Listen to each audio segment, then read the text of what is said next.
PushLiving.com presents the Wheelchair Accessible Lifestyle Podcast, pushing the boundaries of disability-inclusive design, travel, and lifestyle. Here, you'll find stories of triumph, courage, and clarity.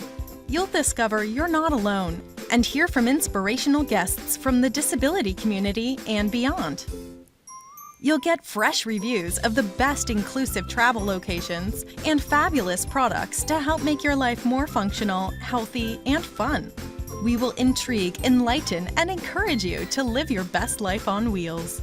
Whether you're a wheelchair entrepreneur, a stay-at-home mom or dad, or newly disabled, you will love the advice and ideas we share to help you learn, grow, and push your own boundaries. Now, let's roll. Good afternoon, everybody, and welcome to Push Living. This is your host, Deborah Davis, coming to you from Florida. I know that you probably, if you've caught up already, you saw our last interview we did with the wonderful Jennifer Kumiyama. And I'm going to make sure I share her Instagram on her social and this podcast as well, since I mentioned her. But while we were talking, Jennifer's fascinating. She's an actress. She was the very first actress that ever worked with Walt Disney World. And she did a show for like 12 years, like every day, a musical. So she's a singer, an actress, and an all-around amazing woman. But she changed because what happened was Disney shut down the show. And her whole life just changed overnight. And she just had to recreate herself. And she recreated herself in the most amazing way. She's now a political advocate, and she does consulting for a consulting firm that's out of California. She's from Long Beach. So Jennifer, basically what she does is she helps people like women of color and different ethnicities and LGBTQ to become elected to political office. So she's really, really passionate about what she does now. So you definitely need to watch that podcast. But one of the things I asked her is, I said, Jennifer, what are some of the causes that you're involved in that you believe in on the outside? You know, because she's single right now and she's discovering herself and she's getting more involved in things. So other than work, and she mentioned that she was working now with this company called Booster. And what they are doing is helping people with disabilities, and basically all of us, to basically gas up our cars and our vehicles. So it's like a mobile fueling company. So she's trying to help them get legislation passed so that this mobile fueling coming to our homes can get easier for us. Now, I don't know about you guys, but I know it's been a really big issue for me in my life. So we have today, I said, let's get the hold of the bosses over there and find out what the scoop is on this booster, because I know you're all going to want to hear about it. So today I'm going to get myself the scoop, and I want mobile gassing in my house in Fort Lauderdale, Florida. I'm always in the situation, and we'll talk about that in a minute, where I'm in my wheelchair and I can't get gas. And I'm on empty. So this will solve a lot of problems for a lot of people. Not for everybody, but for most of us. So hello, Joe. Hello, Deborah. Thanks for having me on. Joe is the Chief Policy Officer. So we got the big head guy over there. So he's the one that we really need to talk to. So Joe, where are you coming from today? Well, today I'm actually staying with family in the foothills of the Sierra Nevadas in a small town called Nevada City, California, which ironically is not in Nevada, but close to Nevada. It is in California. It's around an hour and a half northeast of Sacramento. Normally, I'm based in the Bay Area, though. Okay, so you're in the Bay Area. How long have you been with this company? It's over 2.5 years. It Okay. will be 3 years in early April. So not very long at all. And what does a policy officer do? Well, so mobile fueling is one of those things that from a regulatory perspective, mobile fueling is kind of the square peg that does not neatly fit into any existing regulatory round hole. And what I mean by that is that the laws on the books, in the most part, regarding fueling of vehicles only contemplated doing that from a brick and mortar gas station, not from for lack of a better way of putting it, a gas station on wheels. So it's my job to help get the laws changed or passed to allow for the expansion of mobile fueling across the U.S. That sounds perfect. And I have to keep putting you on mute because my dog has decided to, my Doberman, he's a service dog, decided suddenly he was going to chow down on his lunch. It's been sitting there for a couple hours. So I hope you all can't hear it, but it'll be over soon, I promise. The wonders of working from home. But okay, so Joe, so basically you're the guy who shakes the hands and you're the smart one who makes everything happen, and Jennifer's helping you out, right? That's correct. And Jennifer's been a great partner in some of the efforts that we've had on the legislative front. But we probably need more Jennifers, so I know you have my vote. So what can we, well, let's go back a little bit. Have you got mobile fueling anywhere currently? And let's talk about that. Where do we have it now? And where, and you, I know you want to expand, and that's kind of the whole point of this, is so that we can expand. So where is it now, and where's it going? Sure. So for Booster specifically, our primary market is California. Okay. That's where our headquarters are based, And that's how you met her, because she's from California. Exactly. Okay. Exactly. So we are currently in California, in Washington State. We're in Texas. We are in Tennessee, Washington DC, and Maryland. And we expect to be doing a lot of expansion over the next 12 months. Okay, great. So basically, let's go down. I mean, it seems kind of pretty obvious, but give us a real simple rundown of what mobile fueling is and how it would work for someone with a disability. Sure. So when we launched, our company is about 6.5 years old or so, and when we launched, the impetus for the company is a kind of a funny one. If you'll indulge me, our founder Frank Mycroft, he and his wife were expecting their first child, and as a result of that, the duties of taking the family vehicles to the gas station fell to Frank and Frank alone. And after doing that for about 6 months, he got very tired of it and started thinking that there has to be a better way of doing this. And that's where the light bulb moment happened, where he started thinking, why can't we just have fuel delivered to us as opposed to us always going to the gas station? And just like that, the idea for Booster was born. Isn't that amazing? Right. Now, initially, the first model of the company was focused primarily on what we call campus services. Due to fire safety regulations at the moment, and by the way, this was not even allowed from a fire perspective until around 6 years ago, but we worked with some fire regulators in California to propose a regulatory framework that was adopted in a lot of places. But it's still limited because from a fire perspective, they want to be careful and expand the use case for something new pretty, slowly. So it makes sense because it's a fire hazard. I mean, you're taking and you're putting gasoline in a big truck and you're moving around neighborhoods, like pulling up to my driveways. I understand. Exactly right. And as a result of that, the way I'm oversimplifying it a little bit, but from a fire code perspective,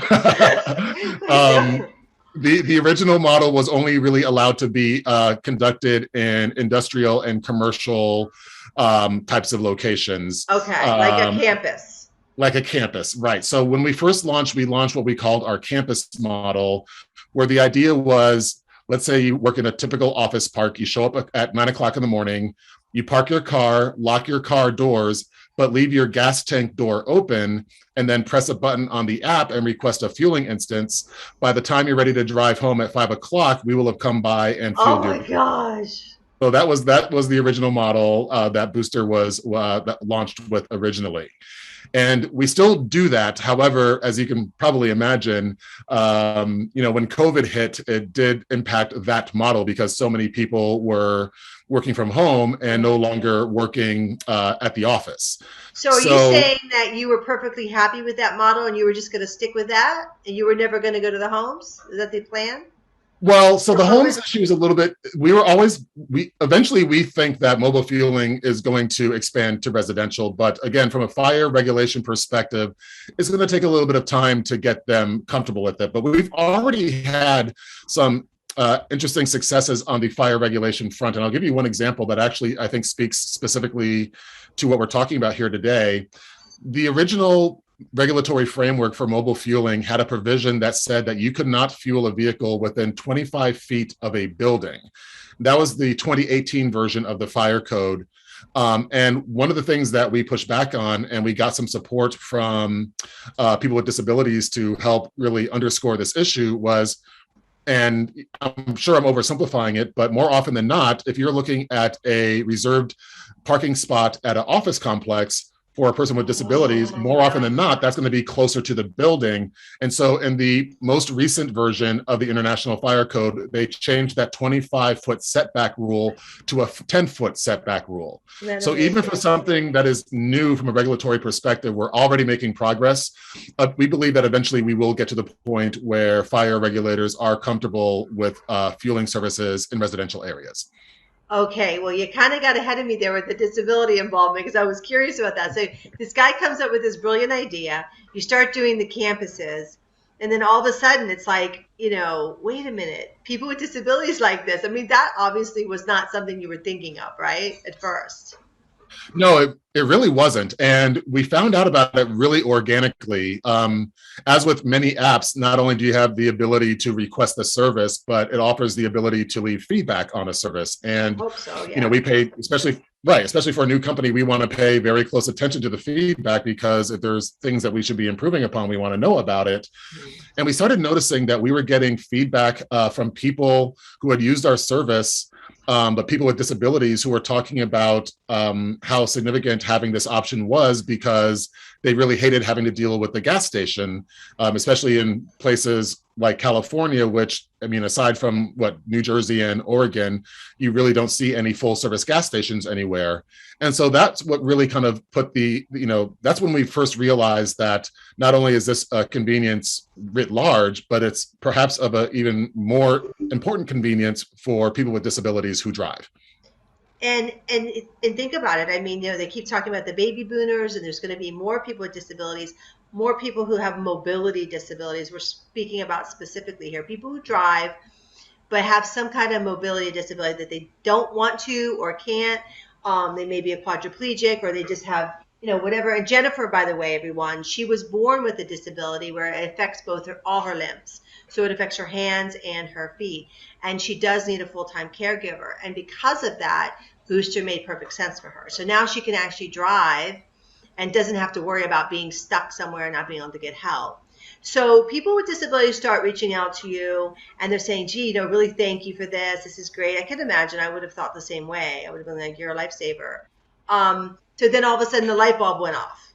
And you're like, wow, that's right. I didn't realize it. So then what did you do with that information? So when I joined the company, I joined the company at a time where we realized that there's a lot of startups that begin and you don't know how far it's going to go. But by the time I joined, the company was, over 4 years old, and it was pretty clear that this mobile fueling thing was going to stick around. And so it was incumbent upon us as a company to figure out how to work through some of the regulatory challenges, the square peg round hole challenges that I mentioned before, and getting some of the regulations changed to allow for this method of mobile fueling. And, just being really direct about it, anytime you're pursuing any sort of legislative or regulatory change, the assumption, and not an incorrect one, is that, the company is seeking this just for their own, bottom line interests, which of course is not untrue. But but in this case, there seemed to be and I wanted to make sure I wasn't crazy about this, there seemed to be a legitimate issue that went broader than just the interest to the mobile fueling industry. And again, that was the impact that mobile fueling could have on people with disabilities. So we began reaching out to organizations like the United Spinal Network, Paralyzed Veterans of America, et cetera, initially just to introduce ourselves and just, mention, discuss what we were about. And we wanted to be really transparent about what mobile fueling can and can't do. We're not everywhere in the US. And as I mentioned, at the moment, we really can't come into your driveway, but it was really interesting. And that's because of the fire hazard issue that you need to change everywhere. So yes, and again, that's that's right. It's in the International Fire Code, but again, we've already made progress on that, and I do think that we'll get there eventually as fire regulators get more comfortable with this. But so our initial outreach was just to kind of do a sanity check, right? Just to say, here's what we're about. Here's what we can do. Here's what we can't do. But here's what we're looking to do. Based on this feedback that we've gotten from individual customers, it seemed that this might be an area of interest to organizations that advocate for people with disabilities. What are your thoughts? And that's really how the conversations began. Did you start that process yourself, Joe? I did. Cool. So you went to United Spinal, United and the Paralyzed Veterans, which is organizations that I've worked with. I mean, I host a show with Paralyzed Veterans Association of America, so that's cool. So you went there and you said, "Hey, what do y'all think?" And what do they think?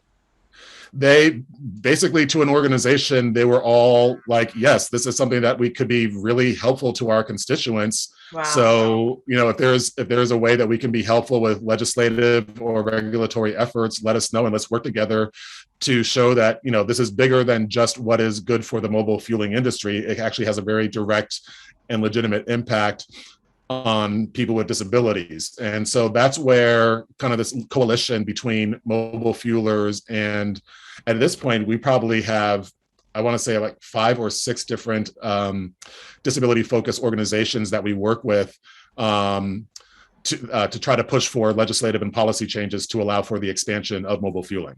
Okay, so then it's a win-win. You help us by getting it in our city, and we help you by maybe contacting our senators, our congressmen, and saying, "Hey guys, this is something that's good for everybody, and it actually is not like a high top table, which excludes us. It is inclusive of us, but you have to just tweak a little couple things so that we can get to the handicap space, which is about 10 feet from the building versus 20, and you have to be able to get to the residential area, and a couple little things like that, so we can help you with that process." And that's why those organizations are signing on, right?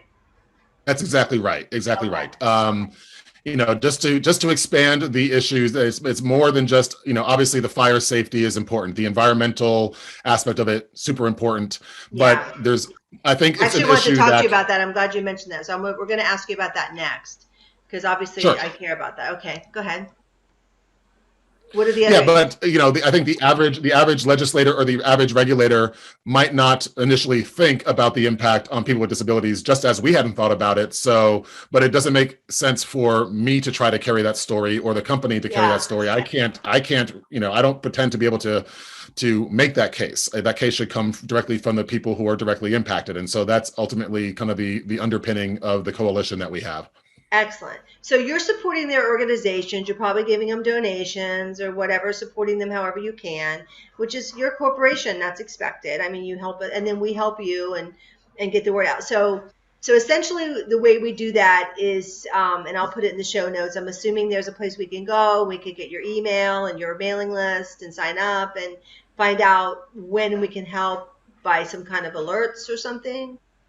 Yes, there is, and as a matter of fact, and I believe Jennifer may have mentioned this. There's a bill that's currently pending in the California legislature that we're about to enter year 2 of a 2-year legislative session in California, and Okay. year 1 was basically spent recovering from 2020, Yeah. where the legislature got completely disrupted by COVID. So one of the places for the most, for the legislative efforts that we're doing right now, there's a website called californiansforsmartfueling.com. So Okay, I'll say it again, that's easy. californiansforsmartfueling.com. And that's a place where people can sign up.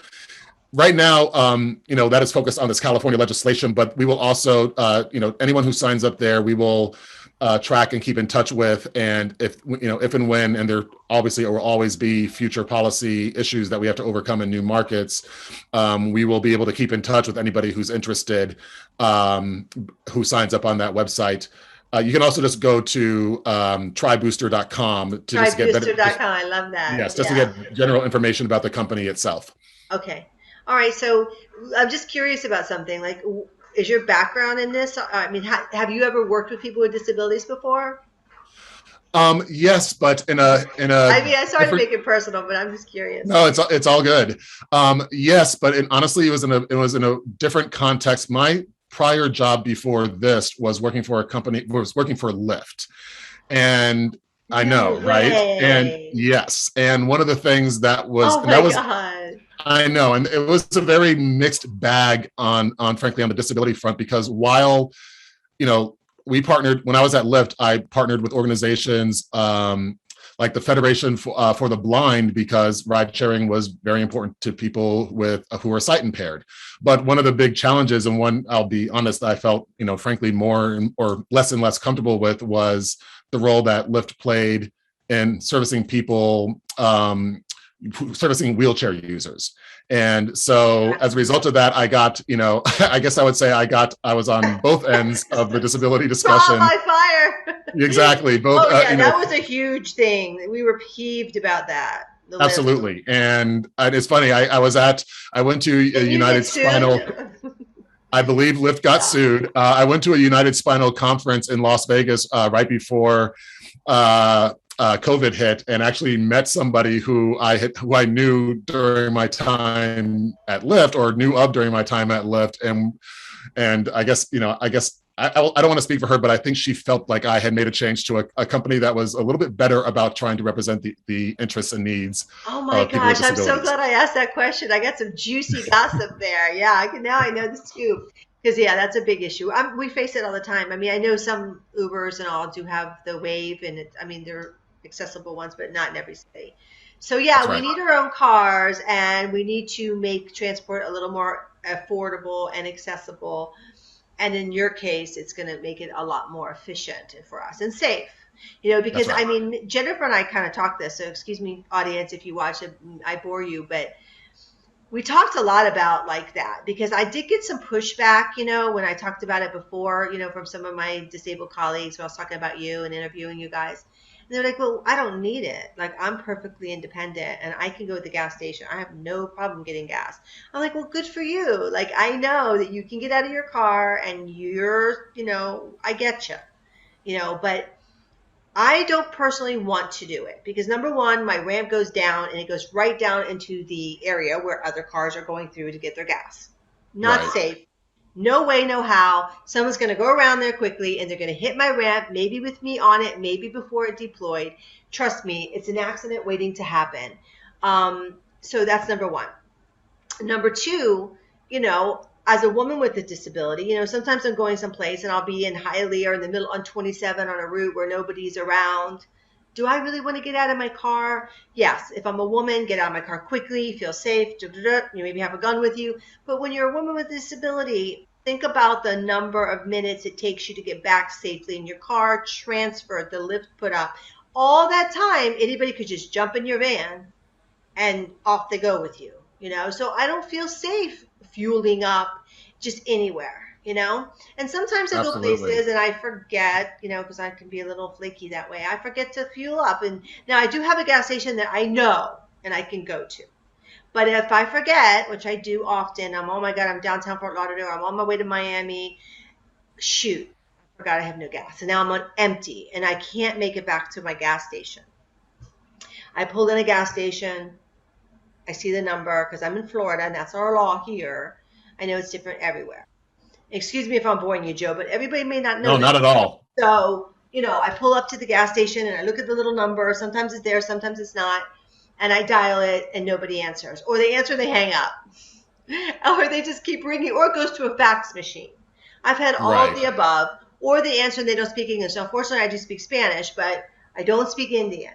Now, not saying anything negative or racist or anything, but I just don't. And so here I am in a situation where I'm like, okay, and then I got to find someone to go in there and talk to them physically. Because do I want to get out? No. Do I feel safe getting out? No. So I say, excuse me, when you go inside, could you let them know that I'm out here and I need to? Well, there's only one person in there, and they're not going to leave the register and to come out to help me. So I'm now at the position where I really need to wait to somebody to come by, and I've done this more times than I can tell you. Where I wait for somebody to come by and I go, hi, can you help me? Can you come to my car? It's like really awkward. And yes, listen, I'm in a situation, and sometimes I have to speak in Spanish because it happened to me a couple weeks ago in Hialeah. And I got these guys who are all in the back of a truck. So what I did is I pulled my van around and I saw them and I'm like, hi, hola. And I'm talking to them and they're like, ¿Qué pasa?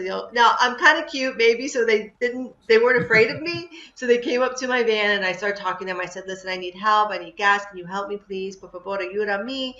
Ah, sí, señora, no problema, yo voy. So they go and they help me, but then I give them my credit card, right? No problem. I trusted them 100%. I've never had an issue. But you know what? Just think if that wasn't the case. Just think if they ignored me. Just think if I was an elderly woman and they just didn't want to help me, or if it was dark and nobody was around, or even worse case, somebody robbed me. They took advantage of that situation. Like, oh, she's got no gas and I got her credit card. She can't chase me. Exactly right. Yeah. So Yes, the mobile fueling is a great idea. Obviously, you still have to plan for it, but in this case, I would have you scheduled. You would come to my house on a schedule. I would never be worried about being out of gas. It would That's just right. be there. You'd go to my house. I could still be sleeping in bed. You just leave the gas tank open and you go in, right? Yeah, exactly. And, Deborah, it's interesting what you just, a couple of things about what you just mentioned. So, first of all, with the concern about crimes at the gas station, in particular, people, slipping into the vehicle or whatever, there's actually a new term of art for that, or I guess term of art may not be the right word, but No. from a law enforcement perspective, they've now coined a new term. It's called sliding, or the people who do it are called sliders. And going back to over the last few years, there have been a lot of police advisories across the country about keeping an eye out for sliders, which is exactly that. People who, the moment you step away from your vehicle, are going to, either slide into your vehicle to take your purse or slide into your vehicle to take your vehicle or who knows what. So, I mean, you can actually Google Oh my gas station gosh. sliders and you'll see all the police advisories about it. Oh, I didn't know that. Also going, and listen to your earlier point, if the gas station is working well for you, then that's fantastic. I'm glad to hear it. The feedback from the people I've talked to is that that's not often the case. It's interesting. There's actually a law in California that is supposed to address this, about making sure that there are people at gas stations who can respond to a push button or otherwise help somebody with disabilities who needs help at the pump. But there is a loophole big enough that you can drive a truck through, which is that if, and I may be misstating this somewhat in terms of the exact language, but basically it is along the lines of, well, if there's no one else there to mind the register, then you are exempt from this. And That's how it is here. Yeah. exactly. So it's a policy with very little teeth, from what I understand. Yeah, it's not that helpful. I've had, I'm going to be honest, I've had some really lovely people who Sure. stopped the register, locked the door, and told people to wait outside and come out for me. I mean, I've had women do that more than men. Women who are working the night shift at a gas station. So, praise the Lord for that. Thank you guys. So, I just wanted to mention that because I thought there was really kind people in the world, But yeah, that's a good point. Like if it's only one person, how many gas stations have two people, especially at night? Exactly. And hence the loophole that you could drive a truck through. So that's, again, if it's working well, if it's, props to the people who are actually taking the time to make sure that they are leaving the register and to help. That's fantastic. It's fantastic if you don't need it, if you don't need that help. But for those who do, that's where we believe that mobile fueling could be really helpful.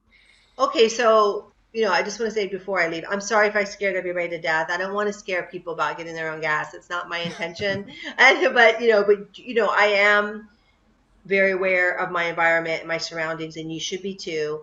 And if there is a better alternative, you should definitely consider that. So just be careful out there, guys. Okay, so Joe, I guess the biggest question now is, remember, trybooster.com, right? Trybooster.com. Correct. Okay, so go there, register, put your email in, and then help out if you're in California, help out with that legislation. That all's going to be in the show notes, of course.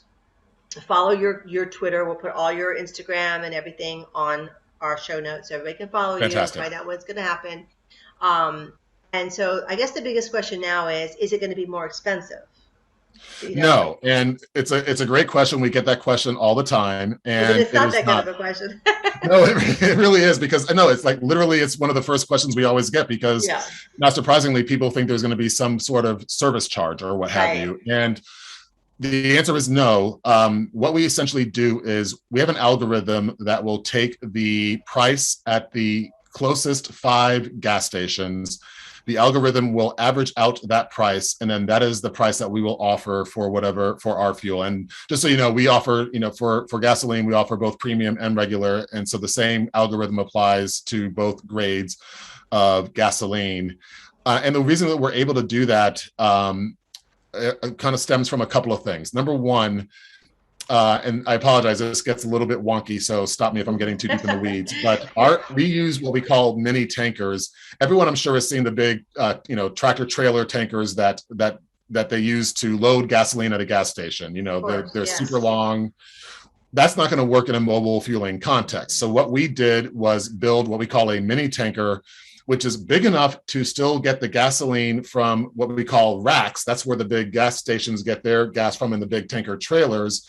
So our truck is big enough to get the gas there, which means you're getting it at wholesale and you're getting the same exact gas that you would at a branded gas station. But then again, it's small enough to navigate your typical city street. It can park in a typical parking spot.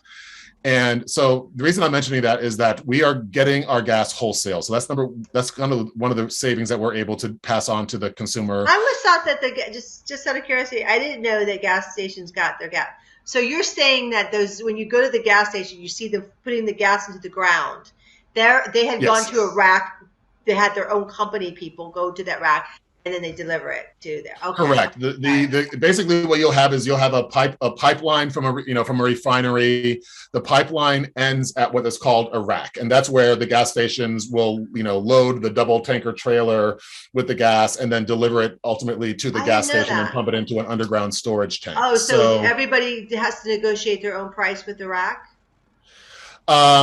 Yes, and with the usually the parties that are delivering the gas to the gas station are not necessarily employed by that particular gas station, so you also have to negotiate with the company that's delivering it.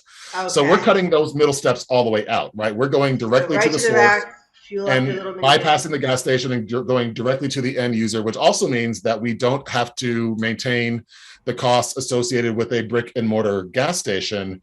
Importantly, it also means that we don't have to deal with either the insurance, the bonding, or in a worst case scenario, the environmental remediation that is often required by having an underground gas tank. Because, and don't take my word for this, you can just Google this, but underground gas storage tanks have a long, pretty bad history of corroding and causing underground pollution. So either ground pollution or water pollution. So as a result, if you're a gas station owner, you probably have to have a pretty significant insurance policy for that, if not actually have a bond to cover that. And if something does happen, then you're on the hook for the remediation that's necessary to clean up that site.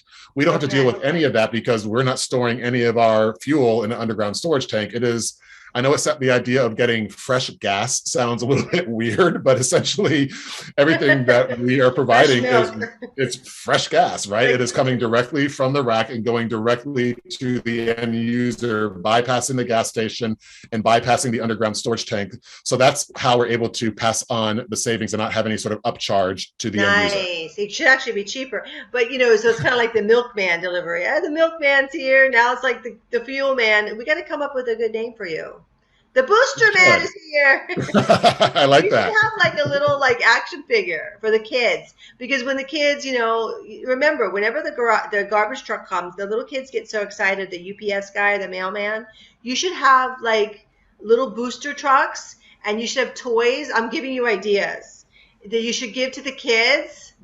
Are you writing this down, Joe? So not only I'm hoping, and I may be wrong, I may not have it with me, but I'm hoping there's one in my bag. You already have it? No, I thought I was giving you. Oh shoot, do I not have it? I don't have it in my bag. So we actually do have little mini toy booster trucks, and I thought I might have one in my bag, but I was going to show it to you on the Zoom. Well, you should have a booster man too. You should have a booster man. But that we definitely don't have, and we'll get working on that. Get working on that, Joe. You can hire me next as your consultant. There you go.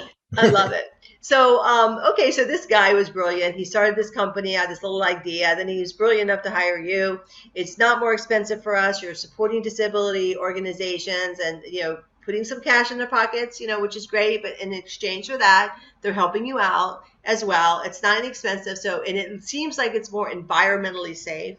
Talk about that. Like, how are you making yourself green, because we all care about the climate, because guess who the first people who die in a climate crisis are? Right. Us. And it's very scary. I'm having a very dark podcast. Really scary thing. Sliders and climate change. Yeah. I've contributed that to myself as well. So Deborah, I love answering this question because it's not necessarily obvious, but mobile fueling is significantly better for the environment than the traditional gas station for a couple of reasons. So number one actually touches on what I just mentioned to you before. If you think of the typical fuel supply chain, like I said, it goes from a refinery through a pipeline to the rack, to the big tractor trailer, into the underground storage tank at a gas station, into the pump, into the car. Okay. And every single time you do a transfer, there is the chance for a spill, but there's also the chance for vapors to get up into the air, right? So fascinating. Right. So Thanks, right off Jennifer. the bat, so right off the bat, just by eliminating the kind of the middle links in the fuel supply chain, there's just a less opportunity for there to be a spill, less opportunity for there to be a release of vapors into the atmosphere. So that's reason number one. Reason number two is also what I mentioned before. We don't rely on underground storage tanks whatsoever.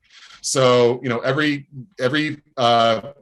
gallon that is pumped by a mobile fueler is a gallon that is not pumped by a gas station, right? Because it is pretty much the gasoline industry is pretty much a zero-sum game, meaning that mobile fueling is not necessarily really significantly adding to gasoline demand. It is just changing where you get it from. So that means that the more we rely on mobile fueling, we can rely less on underground storage tanks. But there's two other issues in terms of the environmental improvement vis-a-vis the gas station. And the main one, honestly, is the fact that we use, as I mentioned before, this is essentially a full service station on wheels. And it's the full service aspect that is super important, because there was a study done by a professor who was at Johns Hopkins at the time that showed that on average, every gas station experiences 40 gallons of gasoline spilled per year. And that's not because somebody drives off with the nozzle still attached to their car and it causes a major incident. It's because people, and back in the day, myself included, people would just remove the nozzle too quickly and there's still be some drips coming out, or they're trying to round up to a round number, or they're trying to top off or what have you. Which is another reason, by the way, I don't like getting my own gas, because I do spill it on you, and it's over your lap, and you get it on you. No. Exactly. Yeah. And so we have trained service professionals who are trained in like little things. And again, I would not have known this before I joined this company. You're supposed to leave the gas nozzle after you release the handle. You're supposed to leave it in the gas tank for 3 seconds to allow every single drop to come out before you return it to the gas pump. I never knew that before 2.5 years ago. What we call our service professionals, the people who are commercially licensed drivers, they are hazmat endorsed. They are also employees, not independent contractors. They are trained to make sure you leave the nozzle in for 3 seconds before you remove it. We also, and this is actually something that we put into the fire code, all of our tankers and our service professionals use a special type of pad that they put on the ground underneath the gas tank of the car, and they hold another one in their hand so that if for some reason a drop of fuel does come out, it is not going into the ground and then therefore into the atmosphere, but it's going in a special fuel absorbent. It's called hydrophobic fuel absorbent pad, which we then store in an airtight container in the back of our tankers. So the spill reduction alone, we think, is a significant environmental benefit vis-a-vis the gas station, in addition to the other reasons that I mentioned. That's amazing. But I got to tell you, I was listening to you, and about 1/3 way in, I started having another dark thought. So we need to help you really quickly get this off the ground. Okay. As fast as possible. Because a lot of times, like really good things, like, cures for things, and, natural medicines and great things that happen get hidden, and somehow they go away, because there's money involved. And, we have a lot of money involved in the industry, and we have a lot of lobbyists and who are representing your competitors. And obviously, we can go and yell at our legislators as much as we want to and say, this is good, do booster, but you're still a competitor against some of the old guys, right? So how do we make sure that— That's correct. I'm a little scared for you, Joe. I'm a little scared for you. So how do these big guys got not only money, but sometimes they play dirty, and we all know that. Yeah. No, I mean, Deborah, I appreciate the concern, and I think the biggest way that people can be helpful with that is to, sign up to be on our mailing list, because if there is a legislative fight, the fight should not just be about the incumbent industry, the gas stations, versus the new industry, especially in light of our belief that a service of mobilizing our service can be helpful to people with disabilities. But again, that message can't and shouldn't be coming from me. It should be coming from the people that it actually directly impacts. So I think that, the best thing that people could do is, please sign up. If you're in California, check out the CaliforniansForSmartFueling.com website. Generally speaking, otherwise go to trybooster.com and sign up to be on our mailing list. And, if and when there are regulatory or legislative battles in your area, I guarantee you, we will be reaching out to you to say, hey, if you're interested in supporting mobile fueling in X city or X state, please, click here so we can give you a voice and make sure that your voice is heard by your legislators and your elected officials, that this is important to you. But it's not just us, guys. Anybody that's listening to this podcast or watching us on YouTube or any of our channels, if you know any disability organizations that you want to get them involved, or climate change organizations, for example, people who care about the climate, people who care about, obviously our own self-interest, or somebody with a disability, please sign up, because the more people, the faster we get this going, the less chance it can go, oh, I'm sorry, you can't have that anymore. Or somehow it disappears off the face of the earth, which is what we don't want. Because Joe, I really, really am honestly, I'm already fantasizing about my gas tank being filled in my driveway. So we must make this reality. That's our long-term vision.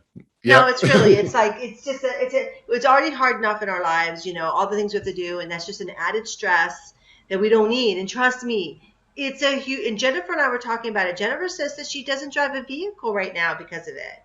She goes, because I can't gas it out myself. Because now I'm going to be able to gas it out myself. So she goes, I don't have an excuse not to drive anymore. That's exactly right. That's a very powerful thing. It is, and we've heard that story from more than just Jennifer. We've heard that, when I expected to hear the story just in the context of how difficult it was, but I hadn't even taken that to the next step, which Jennifer and others have communicated to me, is that it can be so difficult that we're not even going to bother trying to deal with driving. And the vans cost a fortune, and who wants to buy a van and go through all that? Then you can't gas it. Honestly, every single time when my kids were little, it wasn't a big deal because they would get out and do it for me. Not little, but like when they became teenagers, it's like I always had someone around, a husband or kid. Now I'm single again. I don't have the kids. The kids are all in their 20s and out of the house. And I'm like, oh my God, I gotta get gas. It's not fun. So, all right. So we're going to do that. And also I want to hook you up with this company, organization called Sustain Our Abilities. It's a nonprofit organization with climate and disability. It's like a perfect match for you. Oh, wow. Yeah, I'm on their advisory council, actually. And I don't know why I didn't think about it. That's why I'm like, everybody, anything that you're involved in, let them know. Because I know, if you want to still be independent, go to the gas station, go for it. But let the rest of us have some booster, okay? So help a girl out here, guys. You be a gentleman and get your own gas, but help a girl out, because not all of us want to do it. Exactly right. So we're almost done with our podcast, but I want to quickly ask you about, because Jennifer mentioned to me about your employment of people with disabilities. So let's just talk about that briefly, and then we'll wrap it up. Sure. So we do have employees with disabilities. We are, and I'll be, again, I want to be completely transparent about this. We are in the process of implementing the first ever really official diversity and inclusion program at Booster. And, this is one of those things, just being really blunt about it.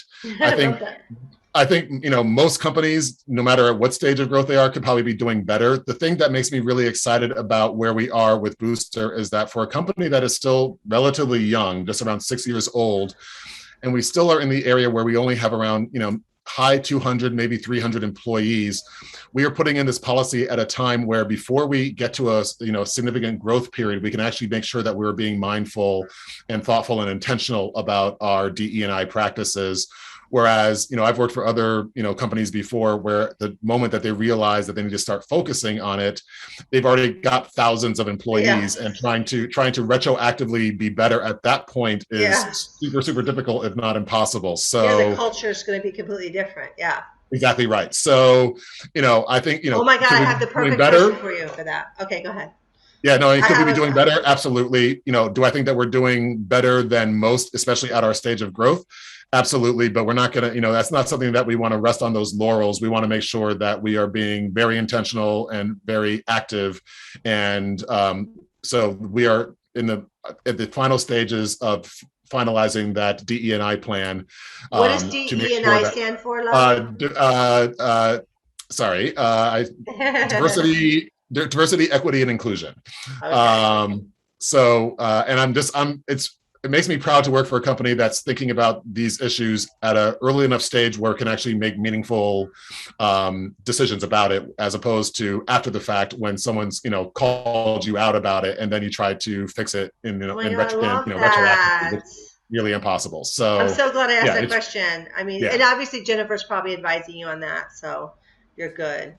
But if you need someone else, I have a girlfriend who's involved in that whole HR side of things, Allie Ingersoll. She does a lot of work in that world, so write her name down. You should definitely get involved with her. She'll help you. She's really big now. She just won Miss North Carolina, and she's going to win probably Miss USA. And Oh wow. she's a policy advocate, and she is a genius, and she'll definitely help you. So, Allie I Ingersoll. would love any introduction that you're able to give me to Yeah. her or to anybody else. She works with corporations and helps them to do exactly that. So that's kind of her gig. That's fantastic. I know. So 300 employees and you're hiring. So, you're working on the policy. So if anybody wants a job at Booster, I'm assuming you just go on to booster.com and then you can go to the hire, employer. Yes. Like There is a jobs link on the website. Correct. Right. Okay, cool. I will listen. I am thrilled to have met you, and thank you for taking time away from your holiday and your parents' basement or wherever you are, and meeting with us. It's really a lot of fun, and I love your company. I love what you're doing, and everybody, please out there. I know you're going to do it already, but join forces and let's get this thing going and for us. And Joe, you keep in touch. And with me and Push Living, and let us know if there's anything we can do. I mean, we'll definitely be doing articles, and I'll put it in our newsletter. This podcast will go in our newsletter, so more people will see it. So, but I'm here to help you anyway. I can't tell you how much I appreciate the time today. Thank you so much for inviting me to this podcast. I very much look forward not only to the day that we hopefully eventually meet in person, but also to the day where you go to bed one night with an empty tank in your driveway, and you wake up in the morning and you have a full tank in your driveway. So we're going to do another podcast, and we're going to share a toast with champagne on that one. And I'm going to be like, yay! Joe, you're amazing. Let's make that happen. Guy. They're lucky to have you. I got to tell you, they really are. So, thank you, Deborah. That's really sweet. No, it's true. I appreciate that. I don't say that to everyone, trust me.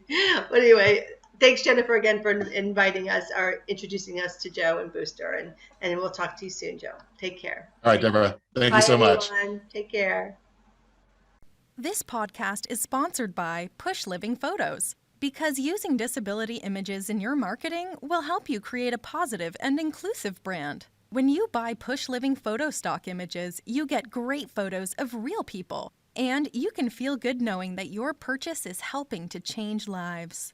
This is the only stock image library that not only pays their photographer royalties, but also pays their models with disabilities for each sale. For them, this could mean help with out-of-pocket medical expenses, wheelchairs, home modifications, adapted vehicles, and more. The benefits are as diverse as our models. Show the world you care about people living with disabilities. Visit our website to purchase stock photos, join our team of models, or register to become a photographer. PushLivingPhotos.com.